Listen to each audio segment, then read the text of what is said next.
Well, welcome into the State of Purple. This is the State of Purple podcast. He's Jack Day. I'm AJ Mansour, and we are back in the saddle. Jack, it's been a long summer, but Minnesota Vikings football, the State of Purple is unavoidable. We are back, and we have a new friend with us this year, dude. How excited are you, first off, to be back in the saddle talking football once again? I am pumped up, if you couldn't tell by the absurd amount of tweeting that I've done just talking about this. I'm pumped to be back, pumped to be co-hosting again with you and talking about this team that I think is going to be a lot of fun to cover throughout the course of this fall. Well, there's definitely a lot to talk about with this team, and we are bringing in a new friend, Jack, for this season of the State of Purple podcast, SodaStick and sodastick.com. We are presented by SodaStick. You can go to sodastick.com right now and get your original Minnesota sports inspired goods at 15% off with the promo code KFAN. There's a lot of amazing designs. Jack's actually wearing one of his favorites right now. You can check that one right there, the Randy Moss Moon. That's a good one there. I've got mine coming in the mail, but you can order yours right now, sodastick.com, and use that promo code KFAN. Super soft, super comfy. We're hooking you up with 15% off. That promo code that promo code is KFAN at SodaStick, SodaStick.com. Promo code KFAN. So thank you, SodaStick, for jumping on board and supporting this podcast. Jack, preseason football this weekend, man. It's right around the corner. Training camp is well underway, and there's a lot to talk about with the Minnesota Vikings. Let's generally start. We're going to get into some specifics, but generally speaking, training camp so far for you, it's been a mild ride, let's call it. There's been some controversy, there's been some talking points, but generally speaking, how has training camp looked to you? How has it treated you when you're covering it wherever and however you are, my man? Yeah, I think that's a great way to put it. I don't know if I've heard someone call it mild yet, but I think that's a great way to put it, with the lack of understanding of what's to come with this new regime. I think that's kind of one of the main factors of why I'm so excited, because it's still so new and so fresh with Kwesi Adofo-Mensah and Kevin O'Connell heading things up out there, and they're taking over a roster that has a lot of talent on it. I'm sure everyone has seen by now the statistic where the Vikings would have been, I think it's 15-2 if you eliminate the final 2 minutes of the first and second halves last year, which is insane. It shows that the Vikings have a lot of talent still on this team. I think you and I have both been pretty outspoken Kirk Cousins defenders, I'd say. I think we knock him when the knocking is due, but more often than not, we think Kirk can win football games for this team. And I think having a head coach, obviously there was some offseason drama that we didn't get to discuss with Mike Zimmer and Kirk Cousins about how they never really talked to each other until this year. And I think you can take that a little bit with a grain of salt, but it's interesting. And I think Vikings fans have to be excited, at the very least, having a younger offensive-minded head coach that is already kind of going out of his way to establish that relationship with Kirk Cousins. Well, we'll put all that behind us, right? The past is the past, Jack. Everybody's super excited about this year.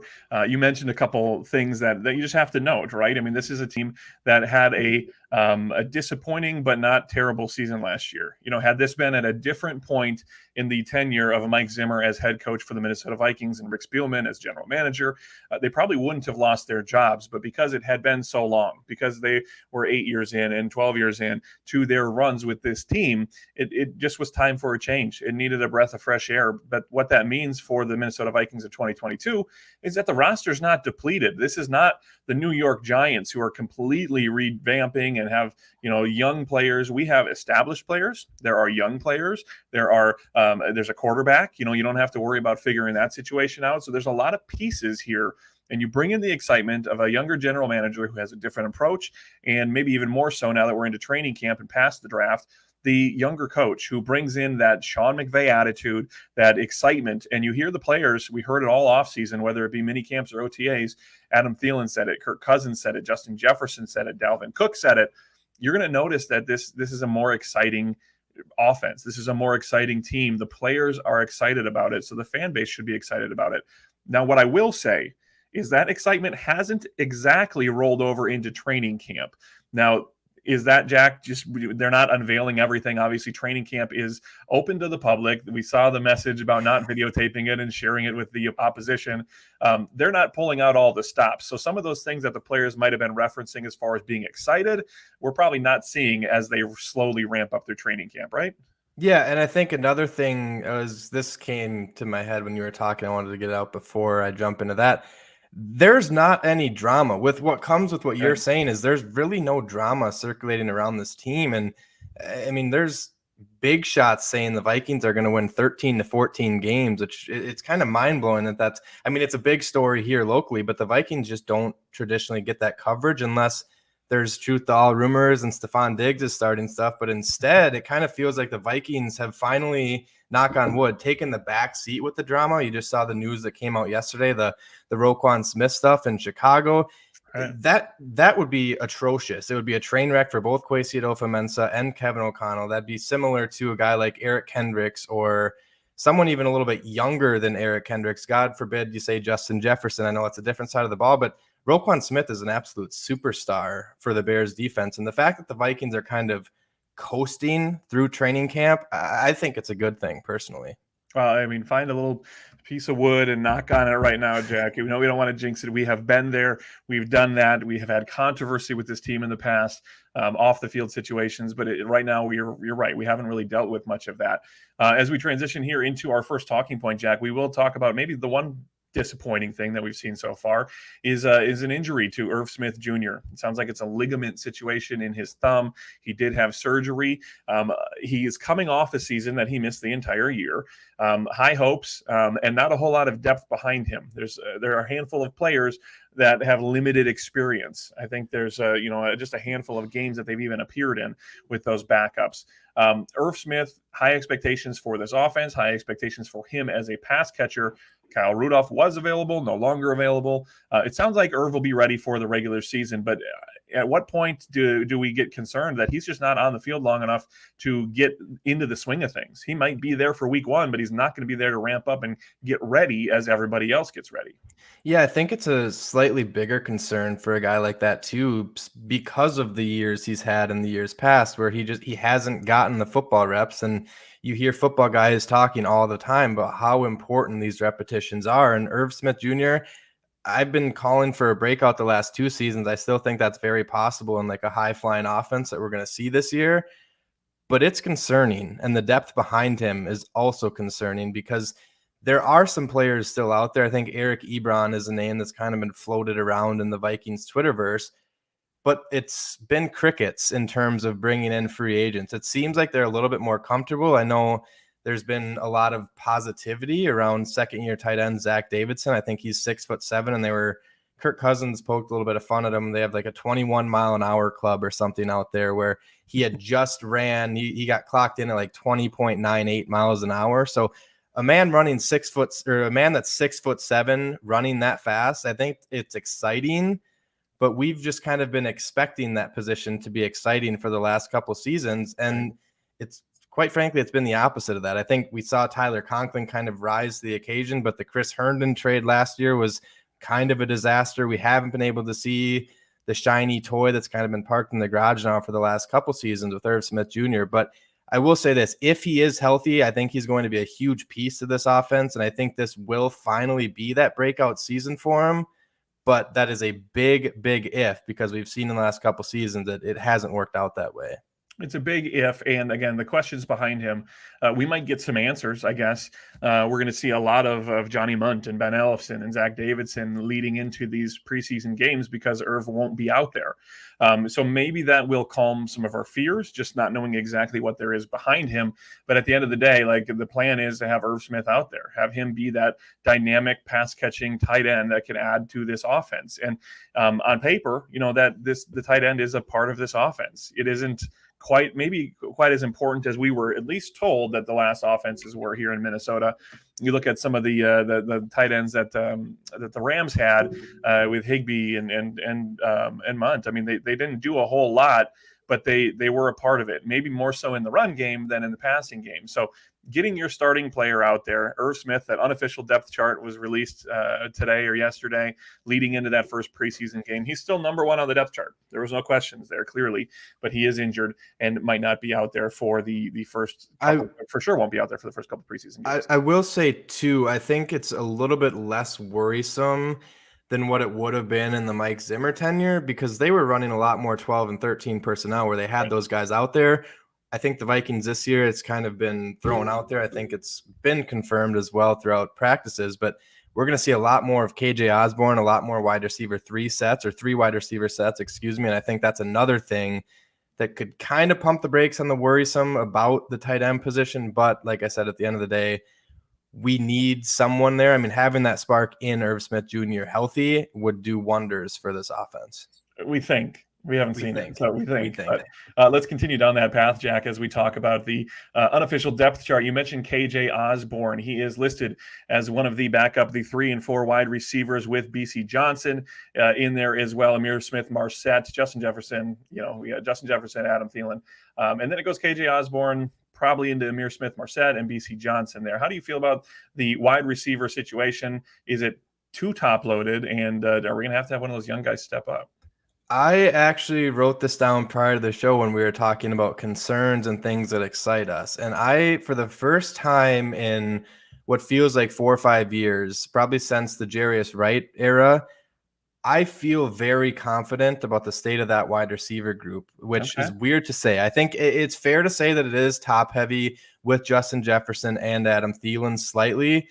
But KJ Osborne has been a guy that I think there's been rave reviews of him throughout training camp this year. And I think that's just stemming off of a season that he had last year that was fantastic and really the first true wide receiver 3 that we've had since Jarius Wright. So I think that's exciting. And then there's some younger guys that we don't really know about yet, but Amir Smith-Marset had a solid game against the Bears at the end of last year. Our guy PA has also, it's been a while, I think, since I've heard him bring up this name, but after they drafted him, he was talking about Jalen Naylor, the rookie out of Michigan State, as a possible wide receiver 3 sleeper.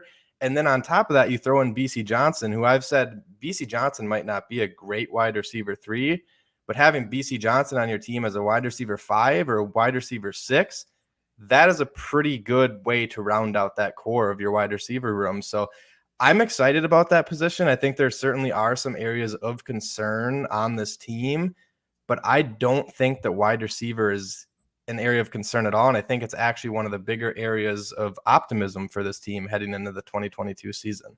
We mentioned how it is top heavy. Now it's hard to not be top heavy when you have arguably the best wide receiver in the league, followed up by a guy who just continues in Adam Thielen to prove that he belongs in this league and is dominant in this league. You listen to national pundits and you hear every year, it's been this way for the last 2 or 3 years, that this is going to be the year that Adam Thielen drops off. And it just hasn't happened. Eventually it will happen, right? It's inevitable that he's going to hit that point in his career where maybe he loses a step, or maybe the opportunities just aren't there, or something, it just changes, right? You get old. That's the only thing you can't help in this league is you're going to eventually age out. You're going to eventually have a younger player come in. Is this going to be the season? I don't know. I mean, he was dominant in the red zone last year. Maybe he didn't have the same impact in between the 20s that he has in the past. But when you are dominant in the red zone and you have an offense that should be more aggressive, more pass heavy, that only seems like it's going to continue that progression, or it can keep him at that level, at least with Adam Thielen, that is, continuing to have success this year. Am I wrong in kind of thinking that if there is a year to drop off, it's not going to be this year? I don't think so. I think Adam Thielen, he's actually one of my favorite targets in fantasy football. I think we briefly talked about best ball drafts last year around this time. I've been fully dived into those so far this year. I've done like 12 of them already, but he's a mid-round wide receiver that I absolutely love. I think the Vikings offense in particular, if the offense kind of takes that leap with Kevin O'Connell, there are going to be a lot of legitimate fantasy options on the Vikings. And I don't think that's never been the case. Obviously, you have Dalvin Cook, who's always been a top or first round pick, excuse me. Justin Jefferson is kind of slated in the top 6 or 7, depending on if you're a running back or wide receiver guy in the first round. But I don't think Adam Thielen is going to slow down. I think he's going to have a big year. And I think a reason why we've seen him, and maybe we continue to see him take that step back in between the 20s, that's because you have a superstar who is very, very, right. He's a route technician right next to him with Justin Jefferson. You see KJ kind of coming onto the scene in that area as well. And if you can keep Adam Thielen healthy for 16, 17 games, I have no reason to believe that he's not a 1,000-yard plus guy, 10 touchdown plus guy this year alongside Justin Jefferson, who I am expecting to have monster numbers as well. Jack, you mentioned that we had previously discussed some of the concerns and some of the excitement that we are going to have for this team. So as we jump into a potential concern, we'll end with a high note, right? We'll jump into the concerns right now. One of the concerns that did jump up over the weekend, and it was off of that Saturday practice, Kevin O'Connell spoke to the media, and he basically said that there's a competition at the center position. Garrett Bradbury not exactly blowing people away. We had hoped. I mean, there was definitely concerns in years past with Bradbury there, undersized, under strength, finding some opportunities where there were certain situations where he struggled. And Kevin O'Connell highlighted those situations. He said he's doing well in the run game. He is getting bull rushed. He might not be strong enough. He might have to lower his center of gravity and figure out some of these things. And there is an open competition. Maybe he's still the leader in the clubhouse, but there's a competition at that starting position for the center on that offensive line. Not exactly what you would love to hear from a guy who has been here in years past, that we had brought in and hoped that this was a solution for that position. What do you take away from Kevin O'Connell's comments? PA came out on Monday and said that it's a stone cold cinch that Bradbury is going to win that job. But does that leave you comforted or concerned that Bradbury is maybe not praised by the coach as much as we might hope, and still going to be slotted in stone cold cinch, like PA said, for that position? I would say that I'm comfortably concerned, if you'll take that as an answer. I think I would agree with PA. I think he is going to lock up that position. I think he's going to be the starting center. I think when you have guys that it's going to be weird, because there's guys that were drafted a year ago even that I don't think that the front office is really going to have ties to. They could cut him loose a lot easier. Garrett Bradbury was a first-round center. First-round centers are supposed to be longevity guys that are going to be running that position for a decade plus, and we have not seen that with Garrett Bradbury. He's getting bull rushed. I think it's Delvin Tomlinson and Harrison Phillips are the two that have been giving him just fits throughout practice. Those two, I'm excited about those two. They're not Aaron Donald. They're not Akeem Hicks. They're not guys that we have seen literally bull rush Garrett Bradbury, and he's had a ton of issues in terms of pass protection. I think one thing that makes me feel a little bit better is it sounds as if that right guard position is looking a little bit better with that competition. That's kind of an exciting thing, with Ed Ingram kind of starting to get thrown into some of the first team reps. But I think it's fair for Vikings fans to be concerned about Garrett Bradbury. And if there's another season similar to what he's had through the first 3 or 4 seasons of his career where he struggles in pass protection, he might lock up the job for the beginning half of this year, and then he might lose that job. Or at the end of the 2022 season, it might be time to move on from Garrett Bradbury. I am a little bit surprised. I think there was a little bit of steam a couple months back now with the J.C. Tretter stuff. J.C. Tretter is still not signed. The Vikings, it came out I'm talking about a couple months ago because we haven't done the show in a couple months, right. But the Vikings have more cap space than I had originally thought as well. So it surprises me a little bit that Kwesi, the connection's already there with J.C. Tretter. Maybe the injury history is a little bit too much to kind of dive into the amount of money that a center of that caliber is going to require. But I mean, really, that's the only spot along the offensive line now that is going to be circled with red marker heading into week 1, where it's going to be a worrisome spot for me, because I think the right guard spot's going to be slightly better. I know it's a lot harder to be slightly worse than what it was a year ago, but I think there's going to be an upgrade there, and that could potentially help Garrett Bradbury. But at the end of the day, if he's getting one-on-one bull rushes, I'm not comfortable with him taking those one-on-one, because we've seen it time and time again where he ends up in the lap of Kirk Cousins. I mean, you can color me concerned with this situation. You have a quarterback in Kirk Cousins who needs things to almost be perfect for him to succeed, right? Where he's not fleet of foot. He doesn't think on his toes. He doesn't have that ability. But if you set him up and you give him protection and you give those wide receivers time to run the routes, he'll get that ball into that tiny little window and make those passes. This isn't exactly a ringing endorsement for Garrett Bradbury by any means. Even PA saying that he's a stone cold cinch to win that job. doesn't mean that he's the long-term solution. It doesn't mean that he's doing great even. It just means that he's better than the competition behind him. And that might not be anything to be proud about either. So just a couple days earlier, when Kevin O'Connell comes out and says it is an open competition, Bradbury is struggling with this and that. He does this okay, but he's struggling with the long arm blocks and long arm rush, and he's doing this, and we're going to open up some of those reps. That does have me concerned, not as much for the big picture success of the offense, but specifically for Kirk Cousins, which I guess does impact the big picture offense. But Kirk just needs things to be a certain way. And if he's got a guy in his kitchen every single time, they can't be that way. So I do get a little concerned there. You mentioned the rest of the offensive line. Pretty good reports coming out of camp so far with the rest of the offensive line. I'll run through this unofficial depth chart and how it's shaking out right now. You have the right tackle, Brian O'Neill, obviously. As it stands right now, the right guard is set as Jesse Davis, who has kind of been a bit of a surprise, has led to some of the maybe disappointing reviews of Ed Ingram. But like you mentioned, Ingram is getting some reps at that first team there. Garrett Bradbury at center, Ezra Cleveland left guard, and Christian Darrisaw, who might be the highlight of camp so far. Lots of high praise for Christian Darrisaw, Jack. You heard Danielle Hunter talking about him. You hear guys giving him high-level comparisons to Trent Richardson and all these things that are kind of maybe the cart ahead of the horse kind of vibe. But what we are hearing is that he's healthy and he is out there dominating in the way that we had thought he would be when he was originally drafted. Yeah, anytime you get thrown in the same conversation as Trent Williams, too, it's insane. Cool. I was thinking about that when I first read that, and I was like, if Christian Darrisaw can go out and play and be 85% of what Trent Williams has been in his career, right.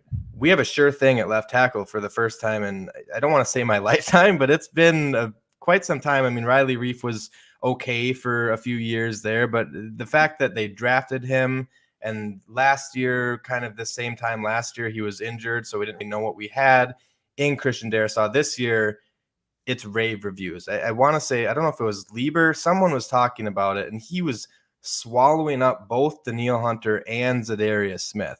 For a second-year tackle to be doing that, that's more than a handful. I don't know what you want to call that, but having those two going up against those two one-on-one day in and day out, that is pretty damn good practice for Christian Darrisaw. Now I'm really focusing on not saying Trent Williams. I'm very close to saying that Trent Williams is the left tackle of the Minnesota Vikings, but I'm excited because if you can get even a little bit more protection for Kirk Cousins, like what you were alluding to earlier, the playmakers are all there. They're talking about utilizing Delvin Cook in a different way than what he's been utilized in the past, having him catch the ball out of the backfield a little bit more, utilizing wide receiver 3 sets, and really getting the ball in the hands of the best playmakers on this offense. With the Vikings offense is littered with playmakers. So if you can give Kirk Cousins an extra half a second back there, if that's what it equates to, this offense is going to be extremely fun to watch. And I think it gets boring at times. And I know my dad loves talking to me about the offensive line and stuff like that, which it's not my cup of tea per se, but the fact that the Vikings have Brian O'Neill and then Christian Darrisaw, if he does step into that role and plays solid for the entire season, the fact that they have 2 bookend starting tackles for the foreseeable future, that takes some valuable draft capital that you don't have to utilize there, and you can utilize to kind of build up that defense a little bit more, grab some more playmakers. And I hate saying this now at the beginning of the season, but it's a loaded quarterback class, next draft class as well. And at the end of the day, if this team falls flat on its face with kind of some of the expectations that are coming its way, I would not be shocked if the new regime starts kind of picking around with quarterbacks in next year's class. Particularly, we might have this in the notes as well coming up here, but particularly with the backup quarterback position and how that's kind of working out. You're just a pro. Look at that transition there. This will play perfectly into the next talking point, because on that unofficial depth chart that was released this week, you have co-backup quarterbacks, Kellen Mond and Sean Mannion. Now, there's been a lot of talk about these guys this week, specifically whether the team needs to keep 3 quarterbacks. They have done that in the past to protect Mond a little bit, but also to have Sean Mannion in the pocket of the meeting room, more so for Kirk Cousins. Ben Lieber, I think, called him Kirk's study buddy, and it was just allowing and helping Kirk have some confidence in all the transitional offenses. Remember, Kirk hasn't had a back-to-back same season offense since his days back in Washington. I mean, every year in Minnesota, he has turned over a new offensive coordinator, a new offense, a new scheme, all these things that come into this mix. And having Sean Mannion there had helped him to make those transitions, give him that confidence, and maybe learn a little bit more and better in that locker room. The argument this week, this has been a Paul Allen, this has been a Ben Lieber conversation, where you now have a lot of coaches that have come in that have had experience getting Matthew Stafford to the next level, getting other quarterbacks to the next level, that maybe you don't need Sean Mannion. Now, that doesn't mean that Kellen Mond is stepping up and winning that job necessarily, because we've seen some situations with him at training camp, fumbled snaps, errant passes, but we've seen a little glimpse now that he gets an opportunity here or there to kind of take a look as well. First off, Jack, I want your opinion on the co-backup quarterbacks. And then let's talk about, I am still not feeling like the future quarterback of this team, outside of Kirk Cousins for however long he's here, is on roster. So we do look towards that draft. Is that just what you're feeling? I think so. I think it's silly to have the co-backup quarterbacks thing. I one idea that I wanted to ask you about. Take away the controversy, right? Yeah, and it's, again, Right. That's why they're called unofficial depth charts, because they can get away with stuff like that. Right. But I've had this idea has been floated around on Vikings Twitter from numerous different people, and it's talking about having Kellen Mond and Kirk Cousins as the only quarterbacks, and essentially doing the same thing that, I think, was it Washington that did it to Kevin O'Connell, was essentially said throughout training camp, say, hey, you don't got it. You're not going to be a star quarterback in this league. And no disrespect to Sean Mannion, I think he knows that. I think he knows what his role is. What would you think of a situation where Sean Mannion kind of hopped on board in the coaching room and was still there to kind of, I don't know if handhold is the right word to describe what his relationship is with Kirk Cousins, but also kind of help develop Kellen Mond, hopefully. But I agree with you. I'll let you answer that, but I will say I agree with you. I don't think the starting quarterback outside of Kirk Cousins for the future of the Minnesota Vikings is on this team. And I think even if Kirk Cousins is the answer in 2022 and 2023, I think the Vikings almost have to look at the position in the draft next year. And I'm almost a little shocked that they didn't this year with how far down that they slid. So you had some opportunities. Yeah. Yeah, no, I mean, I feel the same way. Sean Mannion, career backup, 6 years in the league. He's started one game, I think. I mean, so he's serviceable, but he's not going to be, if he gets cut, he's not going to be picked up. I mean, every team out there right now has somebody on roster that is similar in performance to Sean Mannion. So then you look at those intangibles, and does Sean want to stick with football as a career after football or after being a player, or does he want to, get away from it? That's kind of what it depends on there. But the idea of needing him, I think, is going a little bit by the wayside. And if we're still at a point with Kirk Cousins where he needs somebody as a backup quarterback to help him understand or help him transition, I think that tells you more about Kirk Cousins than it does about what Sean Mannion brings to the table. So you have this interesting situation. You're doing a lot of transitional things elsewhere on this team. You're switching to a 3-4. You have a lot of questions, and maybe you don't have the right bodies. So maybe you want to keep an extra linebacker, an extra outside linebacker, inside linebacker, an extra interior defensive lineman, whatever that might be. That roster spot for just keeping an extra quarterback is too valuable to do that. And if you were to try and slip Kellen Mond onto the practice squad, I don't think that works. I think that there's, somebody who's going to at least take a risk and take them onto their active roster if there's an injury or whatever.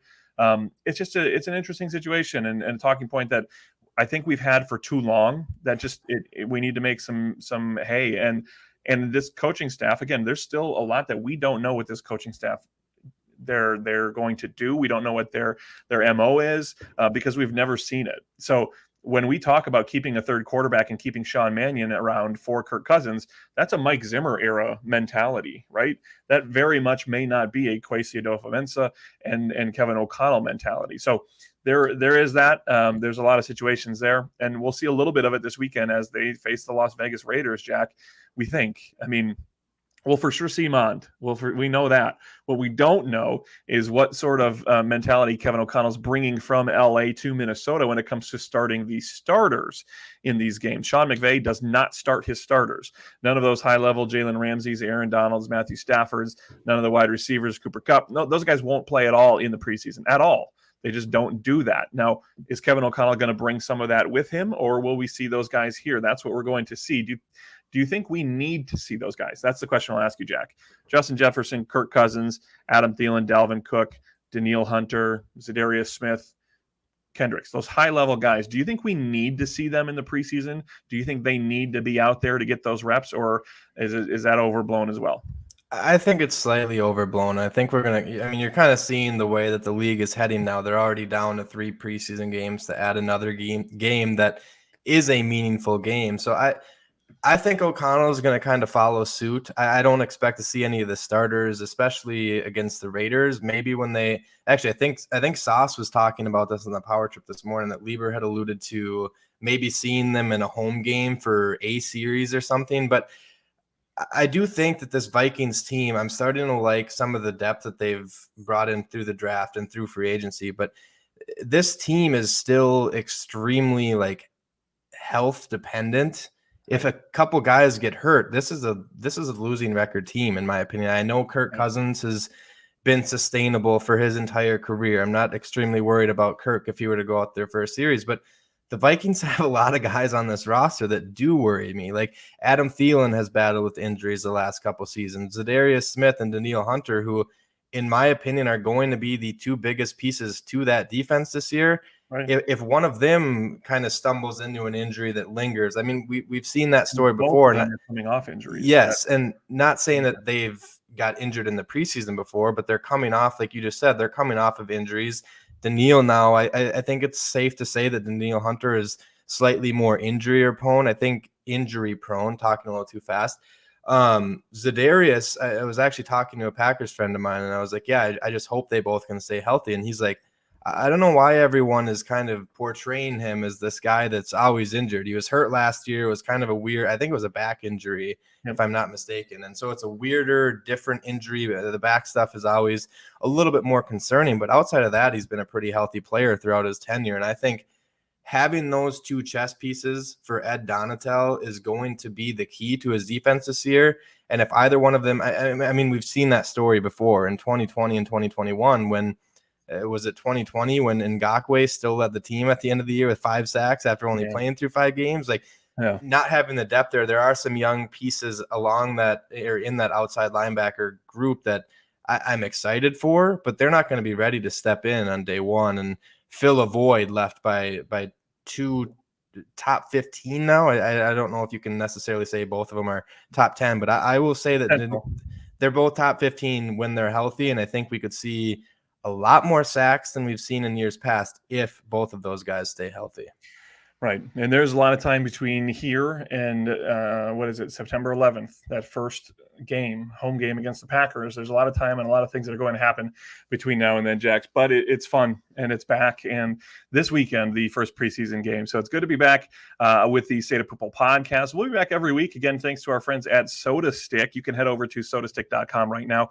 Get your Minnesota sports-inspired goods. Jack's wearing his right now. Mine's coming soon. And you can get yours now at 15% off with the promo code KFAN. All the apparel screen printed here in Minnesota. Super soft, super comfy.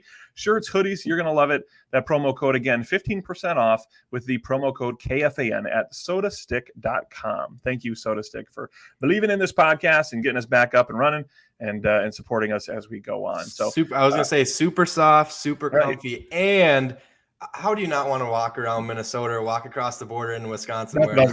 I got the golf shirt too. So when I'm golfing with my Packers buddies, I have this as well all over the shirt. This is one of my favorite t-shirt designs that I have ever seen. So right, you can see there's a couple more on the bottom of the screen right now if you're watching this live stream recording.